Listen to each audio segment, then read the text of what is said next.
first question is, it's the continuity of the practice during informal, right? Informal situations. So yeah, so basically, it's as I said, mentioned earlier, is I think throughout the day, many moments we feel lonely, right? We feel lonely. We feel lonely. We feel sometimes sad. We feel sometimes very kind of hopeless. Depends on us how deep somebody's feeling that. And when we feel that, and sometimes we kind of look for something, right? We're trying to look for some connection, seeking for something. And those moments, I think, what I'm saying is, those moments, it's good to just to be aware you're doing that. Okay, so you're doing that. Of course, I can. So there's this two possibility. I can try to talk to somebody, and if that's what I wanted to do. I think it's good to able to be open to somebody and to communicate, to talk, share. You never know, like always you find interesting people. But also at the same time, you can catch yourself doing that, and then that immediately, instead of trying to look for somebody, talking with somebody, just sit down for like a few minutes and close your eye. And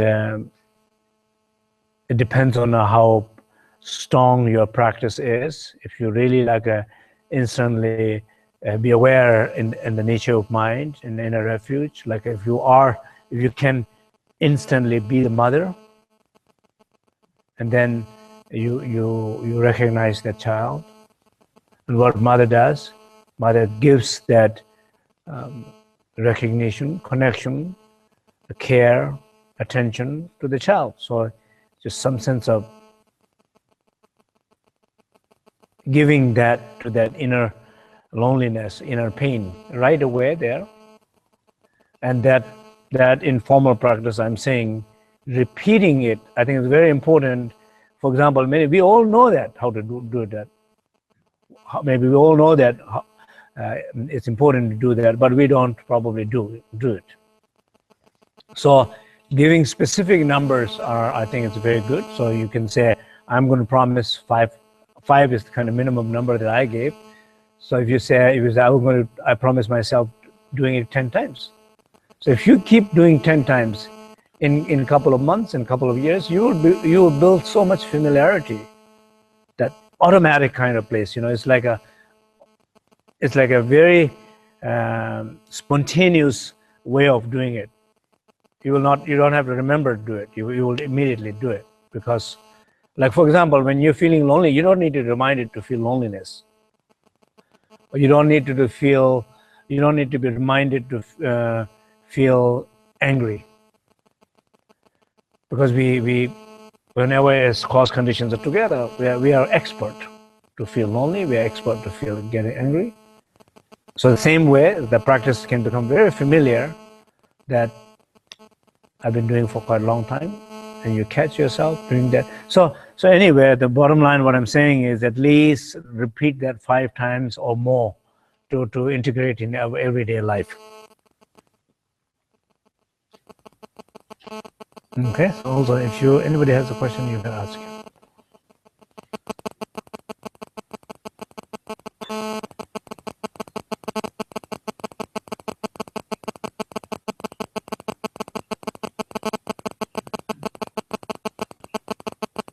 Yeah. So another question is how I can know when I feel I have, instead of friend inside, I have an enemy inside who constantly judges me, ignores me, and yeah. So that is, I think, very important that you recognize that clearly either you have enemy inside or you have a friend inside. So your ignorance, your conceptual mind, your smart ego can be that enemy. A smart ego can be a nice looking enemy, and some other ego will be bad-looking enemy, but they are all enemies. And so when we say finding friend within, we are not saying have a dialogue with the ego, or negotiate with the ego, or manipulate ego, or trying to change ego, or trying to control the situation. We're not saying any of those things. That's not the advice here. Advice is that when you feel the sense of loneliness, it's a genuine feeling. And not necessarily bad either. That's what it is. But recognizing that means being aware of that. Means not judging. When you judge, you lose the connection. And this is exactly what I was saying earlier, is also our sense of connection to things. We always feel like we have to do something, say something, analyze, have an interesting conversation or something like that. Not always, doesn't have to be like that. Learn to connect in that silence, spaciousness, warmth. I think that skill we lack that skill very much.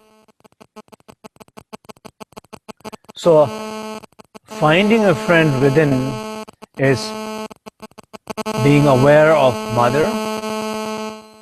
Being aware for mother, it's being aware of the child. For the child, it's like being aware of the mother. And in a way, I think more right to say that the child to be aware of the mother. It's more right to say, because the child is awareness, mother is the space. But non-conceptually speaking, I think that's the right way to say child recognizing the mother. And sometimes, like energetically or conceptually, maybe it's also okay to say that mother recognizing the child. I say when you feel lonely, you catch yourself, you are feeling that. And if somebody practices strong, then it's like a mother is carrying the child. If somebody's practices weak, like child is trusting mother. So that's how you do it.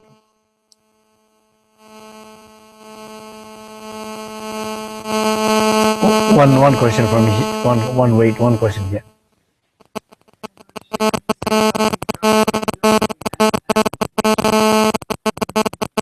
Feeling what?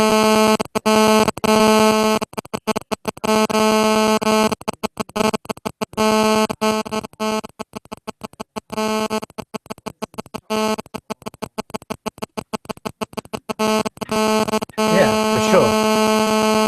So the question is loneliness and addictions. So the relationship, kind of relationship. So for sure, like lack of connection, lack of completeness. I wanted to be complete. Sometimes we feel with substance. Sometimes, like food is a good example. Activities are a good example. So we do things, we say things, we think things, we eat things, we smoke, whatever. Some of these addictions are a replacement of a sense of connection. So you are connecting with food or substance or something like that. So clearly, I think when one is able to overcome the sense of loneliness by connecting to inner refuge, will help to overcome addiction too. Because some deep sense of desire for something, you might get lost because you feel some sense of more full, like feeling I'm feeling full, I'm feeling complete, so I don't need something. That sense of not needing something can clearly affected by feeling completeness. Today we were talking about like a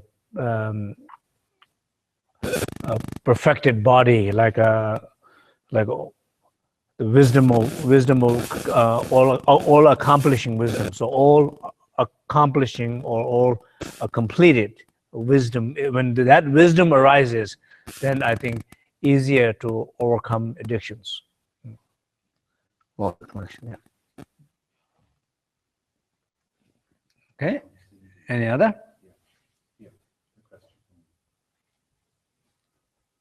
So we have a question from Cindy, and it's how to be with family members who love chaos and have little interest in a refuge.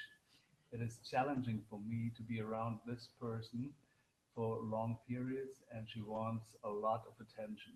I don't want to be selfish by myself or need privacy, but I find myself challenged with our relation.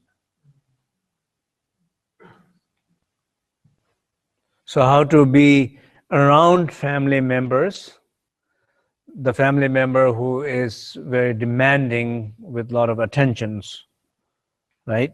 Yeah.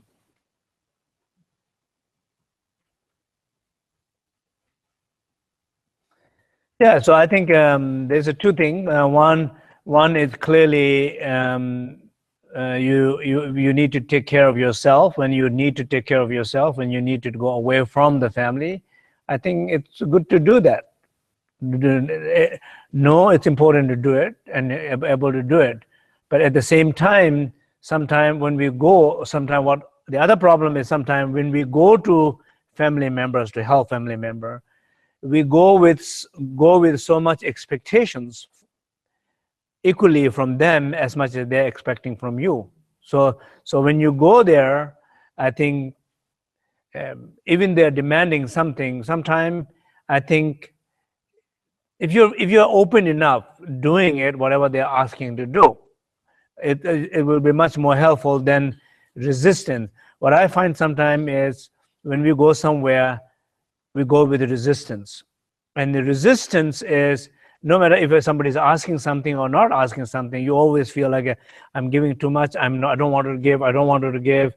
And they're asking me, I don't want to give, they're asking, I don't want to give. So that you get into that fight of don't want to give, but they're asking, they're demanding, I don't want to give, they're asking. But you are there in the first place to give something. So if you are not really able to give something, then sometimes I think it's good to avoid certain situations where you are not in that situation, and protect yourself. When you feel you are ready to give something, then give fully. Give fully, like, I don't know, they're asking you to wash dishes, then wash dishes joyfully. Just say, this is what makes my famous person happy. You go for it, right? And this makes somebody happy. This makes somebody happy that you are here in the first place to help somebody, and that's what is helping. And so you enjoy washing the dish. But you go there and you say, no, I don't want to wash the dish, I can help this. No, I cannot do that. But you ask too much. You get into that, I think, sometimes. So, I mean, as a teacher, I know that quite well. And because the teacher's position is very much giving. So what I try to do as a teacher, I make decision. If I'm there to give, then I am there to give fully. When I don't have enough to give, I don't go there. So don't go there. So I don't have to go there when I don't have to give. So it's like you kind of have to protect your own energy. But when you're there, I'm trying to be unconditionally. I think that's the. And then, of course, you can say, how do I do that unconditionally, trying to be there? Inner refuge will help you. And if you just hold that space, you will see more, you will feel more. It will help you. Okay? So what is the next one? So the next is from Suyanya, and she asks how to recognize the sense of connection. What is the feeling that encompasses us when we meet the inner mother? How is the sense of connection? Yeah. And what is the feeling that encompasses? Yeah, so I think so the question is, how does it feel when one is connected to the mother? And how one is connected to the mother? So I think that's a very interesting question. So one level of connection is, so let's say this way. So you can think a little bit similar to a child who has lost the mother for many months or many years, child who feeling lonely, feeling unsafe. So if the child is experiencing loneliness and unsafe for all these months and years, when the child meets the mother, what child will feel? Will overcome immediately that feeling. Was two main things what child was feeling was unsafe and loneliness. Immediately child will feel very like a connection where you overcome the loneliness. Immediately child will feel, now I'm protected, now I'm okay. So that feeling of sense of okay and friendship child will feel. So it's possible to feel like that. If child is experiencing something different during those absence of connection, then child might have another feelings. So the experiences of connection might be infinite, can be really so many different experiences. And so but that all these things are possible. Feelings will arise, and these are called experiences. They are not necessarily recognition, but experiences arising from recognition. So experiences arising from connection. Yeah. Janet asks, could you please say something about how the inner refuge is related to refuge in the Buddha, Dharma, and Sangha? So the question is, how does the inner refuge is related to the Buddha, Dharma, and Sangha? So you see, you can say like the Buddha, Dharma, and Sangha is outer sense of refuge. If you think about Buddha, particularly if you think about Buddha as a sense of historical Buddha, then it's the outer refuge. Like if you think about a Dharma in a sense of teaching, it's also like an outer refuge. If you think about a Sangha, Bodhisattvas like individuals and beings and masters, it's the outer sense of refuge. But these outer sense of refuge, they represent the inner refuge.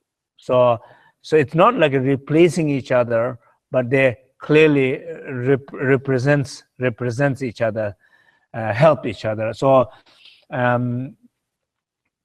in the Dzogchen teachings they talk more about the inner refuge, and in a way, I think in some way you think maybe inner refuge is a little bit harder to understand. But in some way, I'm not sure, maybe inner refuge is easier to understand. So sometime, how you say, what I personally saw and experiences with people is that when some situation happens in a life, urgency comes. And when the urgency comes, something, they really feel like they need somebody individual or some things to help them, their urgency, and their ability to trust fully to the inner refuge. It's always challenge. I saw them many times, witnessed that many times. But I personally remind myself saying, this is it. You're challenged, but this is it. And if somebody is challenged, they need to be reminded this is it. If they cannot remember, but then they can seek for other helps. They can do prayers, to ask for only invoke spirits, or whatever you need to do it if that's what you needed. But the inner refuge is the final answer. So, and I know I've seen many times from ordinary people to even to higher level people, always challenged in critical moments. And so, but when I see they are challenged like that, at least I remind myself, and like, okay, you need to help people whatever they need that particular moment. If they don't understand they don't understand this, and that there's nothing much to do. But if you are in a position to explain them, encourage them, then this is it. This is where you trust. And this is where you trust does not mean that you don't invoke Buddha or masters or any other thing. You do that, but not losing this. This is the first, and the others are second. Yeah. Okay. Elsa asks, how can I help my mom? She's divorced and feels very lonely. I usually give her advices to do some activities that she likes, to meet people.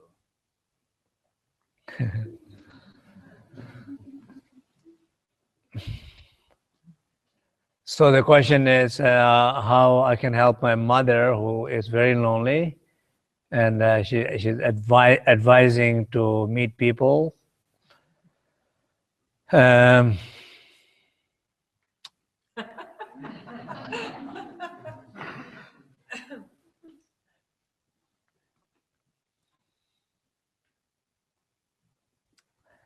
Yeah, so I mean, of course, everything what I just said earlier, all the things are advice for her.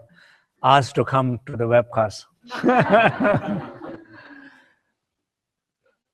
And of course, I think the main thing is that each individuals in your close relation to, like your mother, I think just not contribute her loneliness more. And like whenever you go to visit her, and not plan too much activity, allow the activity to arise, but not plan too much, and just be there. So as I said, the greatest gift that we have is that inner openness, inner sacred space, that inner light and awareness, inner warmth. That's the greatest gift. I feel the greatest gift I have, because I have it, I can access it. And I also, anybody I wanted to help, I know it's not like I can cut something out and give it to somebody, but it's some sense of, it's also transferable. That if you remain present with somebody, you're affecting that person. If you remain open to somebody, you're affecting that person. If you remain warmth with somebody, you're affecting the other person. As your child's, if your mother is like that, clearly you can give that sense of connection to her. And at least not think so much what she should do and how she should do, but what you can do to her, do that fully. And then if you do fully what you can do to her, if you feel you're in a stronger position, definitely it will help her to do more what she can do. Because otherwise, sometimes we are all in a mood of advising people and not doing anything, not giving anything, but telling them what to do. It's sometimes it works against the situation. Okay, last one. Last would be, is jealousy connected with loneliness?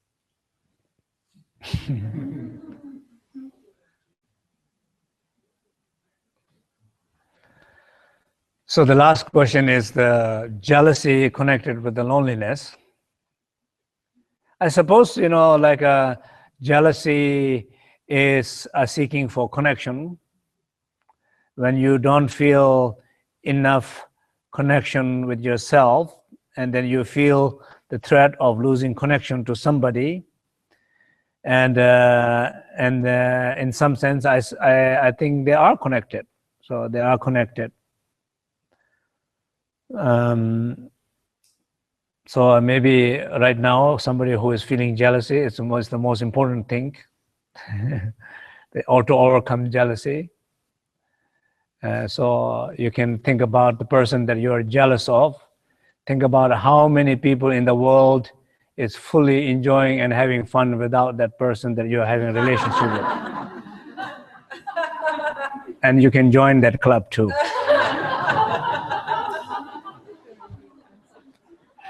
Okay, so we do the dedication.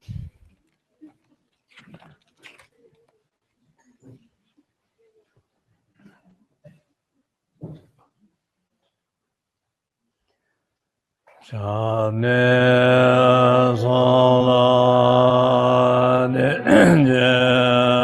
Doba Shogo Sonyando Ye Basho Dosandane Gozon Doba Ranje Done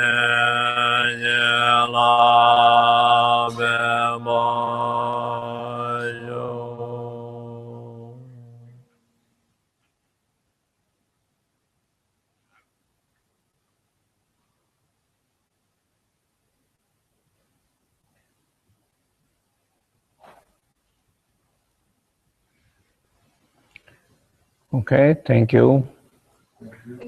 Thank you.